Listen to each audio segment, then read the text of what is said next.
क्या होता है जब दूसरों को नीचा दिखाने की कोशिश में इंसान खुद अपमान के गहरे गर्त में गिर जाता है। गर्भनाल की इस विशेष कड़ी में आज हम महाभारत के उस प्रसंग की बात करेंगे जहाँ दुर्योधन का अहंकार मिट्टी में मिल गया। पांडवों के कष्टों का मजाक उड़ाने के इरादे से दैत्य बन पहुंचा दुर्योधन। खुद गंधर्वराज चित्रसेन का बंदी बन गया। जिस दुर्योधन को कर्ण और शकुनी की शक्ति पर गर्व था, वह आज बेड़ियों में जकड़ा हुआ था। लेकिन सबसे बड़ा आश्चर्य तब हुआ जब उसी दुर्योधन को छुड़ाने के लिए वे पांडव आगे आए जिनका वह सर्वनाश करने का चाहता था। आखिर युधिष्ठिर ने क्यों कहा कि घर की लड़ाई घर में, लेकिन बाहर वालों के लिए हम 105 हैं। आइए जानते हैं इस अद्भुत घटना और दुर्योधन के पश्चाताप की कहानी। एक बड़ी सेना और असंख्य नौकर चाकरों को साथ लेकर कौरव दैत्यवन के लिए रवाना हुए। दुर्योधन और कर्ण फूले नहीं समाते थे। वे सोच रहे थे कि पांडवों को कष्ट में पड़े देखकर खूब आनंद आएगा। उन्होंने पहुंचने पर अपने डेरे ऐसे स्थान पर लगाए जहां से पांडवों का आश्रम 4 कोस दूर पर ही था। कुछ देर विश्राम करने के बाद वे गांवों की बस्तियों में गए। चौपालों की गिनती की, मुहर लगाकर विधिवत रस्म अदा की। इसके बाद जानवरों के खेल और नाच देखकर कुछ मनोरंजन किया। फिर जंगली जानवरों के शिकार की बारी आई। शिकार खेलते खेलते दुर्योधन उस जलाशय के पास जा पहुंचा जो पांडवों के आश्रम के पास ही था। तालाब का स्वच्छ जल, चारों ओर के रमणीक दृश्य आदि देखकर दुर्योधन खुश हुआ। सबसे बढ़कर आनंद तो उसे इस बात से हुआ कि जलाशय के पास ठहरे हुए पांडवों के हालचाल भी देखे जा सकेंगे। दुर्योधन ने अपने लोगों को आज्ञा दी कि डेरे तालाब के किनारे ही लगा दिए जाएं। देवयोग से गंधर्व चित्रसेन भी अपने परिवार के साथ उसी जलाशय के तट पर डेरा डाले हुए थे। दुर्योधन के कर्मचारी डेरा लगाने वहां गए थे तो गंधर्वराज के अनुचरों ने उन्हें वहां डेरा लगाने से मना कर दिया। अनुचरों ने लौटकर दुर्योधन को इसकी खबर दी कि कोई विदेशी नरेश अपने परिवार के साथ सरोवर के तट पर ठहरे हुए हैं और उनके नौकर हमें वहां ठहरने नहीं दे रहे हैं। यह सुनते ही दुर्योधन गुस्से से आग बबूला हो उठा।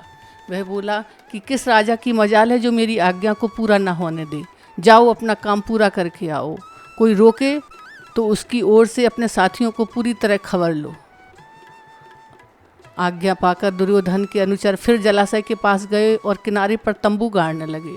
इस पर गर्भराज के नौकर बहुत बिगड़े और दुर्योधन के अनुचरों को खूब खबर ली। वे कुछ ना कर सके और अपने प्राण लेकर भाग खड़े हुए। दुर्योधन को जब इस बात का पता चला तो उसके क्रोध की सीमा ना रही। अपनी सेना लेकर तालाब की ओर बढ़ा। वहां पहुंचना था कि गंधर्व और कौरवों की सेनाएं आपस में भिड़ रही थीं। घोर संग्राम छिड़ गया। पहले गंधर्वों ने खुले तौर पर आमने सामने युद्ध किया जिसमें उनको हार खानी पड़ी। यह देखकर गंधर्व राज क्रोध हो उठा और माया युद्ध शुरू कर दी। ऐसे ऐसे माया शस्त्र उसने कौरवों सेना पर बरसाए और वह उनके आगे ठहर ना सकी। यहाँ तक कि कर्ण जैसे महारथियों के भी रथ और अस्त्र चूर चूर हो गए और उल्टे पांव भाग खड़े हुए। अकेला दुर्योधन लड़ाई के मैदान में अंत तक डटा रहा। गंधर्वराज चित्रसेन ने उसे पकड़ लिया और रस्सी से बांधकर अपने रथ पर बिठा लिया और शंख बजाकर विजय घोष किया। इस तरह कौरवों के पक्ष के सब प्रधान वीरों को गंधर्व ने कैद कर दिया। कौरवों की सेना तितर बितर हो गई। कितने ही सैनिक खेत रहे। बचे खुचे सैनिकों में से कुछ ने पांडवों के आश्रम में जाकर दुहाई मचाई और रक्षा की प्रार्थना की।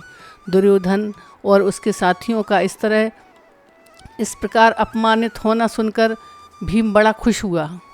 युधिष्ठिर से बोला, भाई साहब, गंधर्वों ने तो वही कर दिया जो हमें करना चाहिए था। दुर्योधन हमारा मजाक उड़ाने के लिए यहाँ आया था, सो उसे ठीक सजा मिली। गंधर्वराज का हमें आभार मानना चाहिए जो उन्होंने सारा काम खुद कर डाला। युधिष्ठिर ने गंभीर स्वर में कहा, भाई भीमसेन, तुम्हारा इस तरह खुश होना ठीक नहीं। ये हमारे कुटुंबी हैं। इनको गंधर्वराज ने कैद कर रखा है। यह देखते हुए भी हम हाथ पर हाथ रख कर नहीं बैठे रहे। यह हमारे लिए उचित नहीं। अच्छा यही है कि तुम अभी जाओ और किसी तरह अपने बंधुओं गंधर्वों के बंधन से छुड़ा लाओ। युधिष्ठिर की बातें सुनकर भीमसेन झल्ला उठे। बोला, आप भी कैसी बातें कर रहे हैं जो ऐसी आज्ञा दे रहे हैं। जिस पापी ने हमें लाख के घर में ठहरा कर आग को भेंट चढ़ाने का कुचक्र रचा, भला बताइए तो मैं उसे क्यों छुड़ाऊँ? आप ये भूल गए कि इसी दुरात्मा दुर्योधन ने मुझे विष मिलाकर भोजन खिलाया था और गंगा में डुबोकर मार डालने का प्रयत्न किया था। ऐसे पापात्मा पर आप कैसे दया करते हैं, जिन्होंने प्यारी द्रौपदी को भरी सभा में खींच लाकर अपमानित किया? आप कैसे कहते हैं कि उन्हीं नीचों को हम अपना भाई माने? भीमसेन यह बातें कर ही रहा था कि इतने में बंदी दुर्योधन और उसके साथियों का आर्तनाद सुनाई दिया। सुनकर युधिष्ठिर बड़े विचलित होकर दूसरे भाइयों से बोले, भीमसेन की बात ठीक नहीं भाइयों, हमें अभी कौरवों को छुड़ा लाना चाहिए। युधिष्ठिर के आग्रह करने पर भीम और अर्जुन ने कौरवों की बिखरी सेना को फिर से इकट्ठा किया और जाकर गंधर्व सेना पर टूट पड़े। पांडवों को देखते ही गंधर्वराज चित्रसेन का क्रोध शांत हो गया। उसने कहा, मैंने तो दुरात्मा कौरवों को भिक्षा देने के लिए यह सब किया था। यदि आप चाहते हैं तो मैं इनको अभी मुक्त किए देता हूँ। यह कहकर चित्रसेन ने कौरवों को बंधन मुक्त कर दिया और साथ ही उन्होंने यह भी आदेश दिया कि इसी घड़ी हस्तिनापुर लौट जाएं। अपमानित कौरव फौरन हस्तिनापुर की ओर भाग खड़े हुए। कर्ण जो पहले ही लड़ाई में भागकर खड़ा हुआ था, रास्ते में दुर्योधन से मिला। दुर्योधन ने क्षुब्ध होकर कहा, कर्ण, अच्छा होता यदि मैं गंधर्वों के हाथे ही मारा जाता। यह अपमान तो नहीं सहना पड़ता। कर्ण ने बहुत समझाया पर दुर्योधन का क्षुब्ध हृदय जरा भी शांत ना हो सका। बोला, दुशासन, अब मेरा जीना तो बेकार है। मैं यहीं अनशन करके प्राण त्याग कर देता हूँ। तुम ही जाकर राजकाज संभालो। शत्रुओं के सामने मेरा तो घोर अपमान हो चुका है। इसके बाद मैं बिल्कुल जीना नहीं चाहता। दुर्योधन को बहुत ग्लानि अनुभव होने लगी। यह देख दुशासन की आंखें भर आईं। रोते रोते दुर्योधन के पांव पकड़कर रुद्रकंठ से आग्रह करने लगा कि आप ऐसा ना करें। भाइयों का यह करुण विलाप करने से देखा ना गया। वह बोला, कुरुवंश के राजकुमारों, यह तुम्हें शोभा नहीं देता।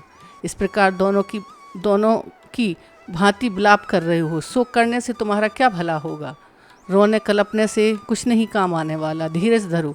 तुम्हारे शोक करने के तुम्हारे शत्रु पांडवों को ही आनंद आएगा और तुम्हें तो कोई फ़ायदा नहीं होगा। पांडवों को देखो, कितने भारी अपमान उन्हें सहने पड़े, फिर भी उन्होंने अभी अनशन का नाम तक नहीं लिया। कर्ण की बातों का समर्थन करते हुए शकुनी बोला, दुर्योधन, कर्ण की बात मानो। तुम्हें भी हमेशा उल्टी ही सूझा करती है। प्राण छोड़ने की क्या बात करने लगे? जब राज्य के उपभोग करने का समय है तो तुमको उपवास करने की सूझती है। तुम्हारे सिवाय और कौन इस विशाल राज्य का शासक हो सकता है तथा उसका उपभोग कर सकता है? चलो उठो, अभी तो हस्तिनापुर चलो। अगर तुम्हें अपने किए पर पछतावा हो रहा है तो फिर चलकर पांडवों से मित्रता कर लेते हैं और उनका राज्य उन्हें वापस देकर फिर सुखपूर्वक दिन बिताएंगे। शकुनी की बात सुनते ही दुर्योधन मानो स्वप्न से जाग पड़ा। वह चौंक उठा। उसकी बुद्धि फिर से थोड़ा सा प्रकाश पड़ा था। उसकी बुद्धि पर थोड़ा प्रकाश पड़ा ही था कि वह लुप्त हो गया और फिर से अंधेरा छा गया। एकदम चिल्ला उठा, पांडवों से संधि कैसे की जा सकती है? उन पर तो विजय ही पानी पड़ेगी और मैं वह पाकर ही रहूँगा। दुर्योधन के ये आशाजनक वचन सुनकर कर्ण बोला, धन्य हो दुर्योधन, अब आपने सही बात कही है। आखिर मरने से फ़ायदा क्या होगा? जीवित रहने से तो बहुत कुछ प्राप्त किया जा सकता है। इस प्रकार विचार करते हुए वे सब हस्तिनापुर की ओर चल पड़े। रास्ते में कर्ण ने दुर्योधन को विश्वास दिलाने की खातिर कहा, मैं अपने खड्ग की सौगंध खाकर कहता हूँ कि 13 बरस बाद लड़ाई में अर्जुन का जरूर वध करूँगा। यह मेरी प्रतिज्ञा है। इससे दुर्योधन को बड़ी सांत्वना मिली और उसकी ग्लानि कम होने लगी।